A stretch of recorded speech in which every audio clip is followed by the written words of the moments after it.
कि जब आप 1 लाख रुपया में 100 करोड़ संपत्ति की मालिक बन सकते हैं, तो बिहार वासी आपको प्रति घर से 10,000 रुपया ही देता है। आप यह विद्या सिखा दीजिए कि 1 करोड़ की राशि के वो मालिक कैसे बनेंगे। युवाओं की राजनीतिक हिस्सेदारी इस प्रदेश में कैसे बढ़ेगी, कोई भी दल यह बात करने को तैयार नहीं है। सब बेरोजगारी की बात करते हैं, शिक्षा की बात करते हैं, लेकिन कोई यह बताने को तैयार नहीं है कि आखिर यह बेरोजगारी दूर कैसे होगी। कि वो इस डर से राजनीति में नहीं आते हैं कि उनका बहुत बड़ा आर्थिक साम्राज्य नहीं है। तो हमारा भी कोई आर्थिक साम्राज्य नहीं है। यहां हमारे साथी जितने भी बैठे हैं उनका कोई आर्थिक साम्राज्य नहीं है। कि पिछले 16 अक्टूबर को होटल मौर्या से दल की घोषणा की गई, युवा समृद्धि दल की घोषणा की गई। तदुपरांत 16 जिले के दौरे करने के बाद जो विशेषकर युवा भाई बहनों के बीच दल के प्रति जो आकर्षण बढ़ रहा है और लोगों का लगातार यह संवाद आते जा रहा था कि भाई हमें पार्टी की सदस्यता लेनी है, तो उस पार्टी की सदस्यता का औपचारिक घोषणा करने के लिए यह प्रेस कॉन्फ्रेंस रखा गया है।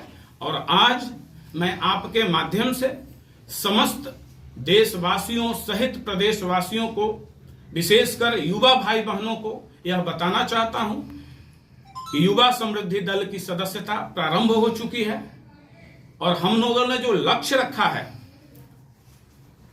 बिहार के प्रत्येक जिले से 50,000 युवा युवतियों को दल के सदस्य के रूप में जोड़ेंगे। यह लक्ष्य मगध, शाहाबाद,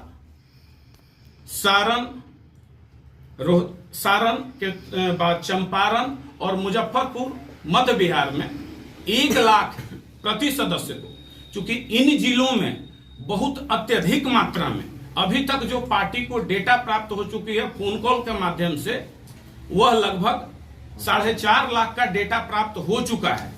तो चूंकि औपचारिक सदस्यता रसीद उन्हें प्राप्त नहीं हुई है, तो आज विधिवत सदस्यता अभियान की घोषणा कर यह राज्यव्यापी सदस्यता अभियान है और इसकी घोषणा करके हम सारे लोगों को पार्टी का सदस्य बनाएंगे। और तो इन जिलों में, जिन जिलों का हमने नाम अभी लिया, उन जिलों में, उन प्रमंडलों में 1 लाख प्रति जिला और रेस्ट बाकी जिलों में अभी 50,000 प्रति जिला युवा युवतियों को जोड़ने का हमारा लक्ष्य है। क्योंकि हमारे दल का विजन रहा शुरुआती दौर से, प्रथम दिन ही हमने यहां स्पष्ट कर दिया था कि देश ही नहीं बल्कि बिहार की जो राजनीति है वह संक्रमण काल से गुजर रही है। बिल्कुल अस्थिर माहौल में बिहार की राजनीति चल रही है। सब के सब कोई सरकार बचाने में लगे हुए हैं, कोई सरकार गिराने में लगे हुए हैं, कोई चाह रहा है कुर्सी हमें मिल जाए, लेकिन कोई भी दल, एक भी दल वैसा नहीं है जो यह बात करे कि युवाओं की राजनीतिक हिस्सेदारी इस प्रदेश में कैसे बढ़ेगी। कोई भी दल यह बात करने को तैयार नहीं है। सब बेरोजगारी की बात करते हैं, शिक्षा की बात करते हैं, लेकिन कोई यह बताने को तैयार नहीं है कि आखिर यह बेरोजगारी दूर कैसे होगी।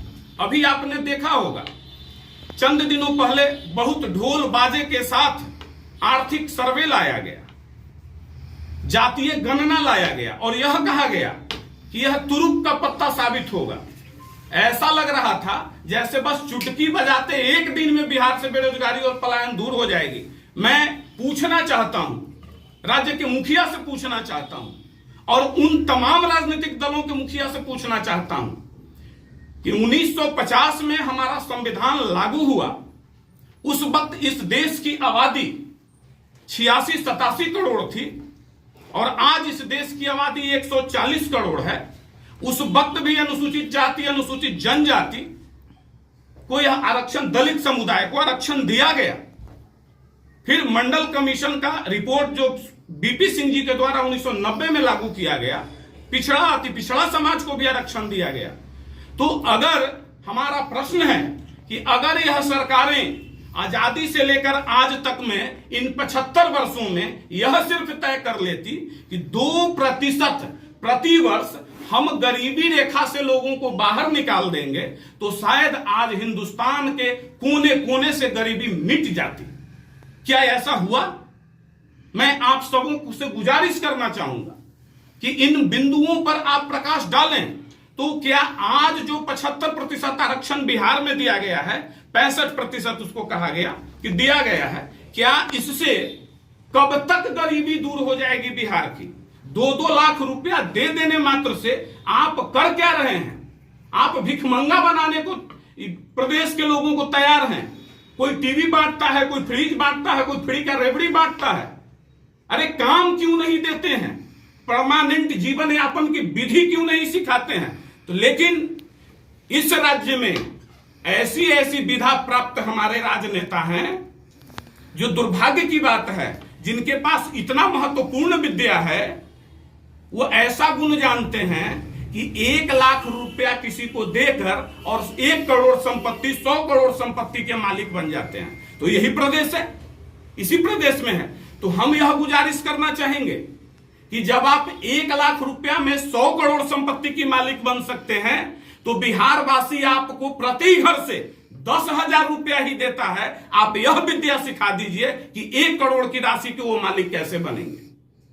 आप यह विद्या सिखा दीजिए कि आप वेटनरी कॉलेज के आवास से चलकर 5 स्टार भवनों में कैसे रह रहे हैं। यह विद्या बिहार के उन गरीब गुरबों को सिखाइए जो कम से कम टूटी झोपड़ियों से निकलकर महल में कैसे आ सकें। महल छोड़िए, खपड़े के मकान में भी कैसे आ सकते हैं।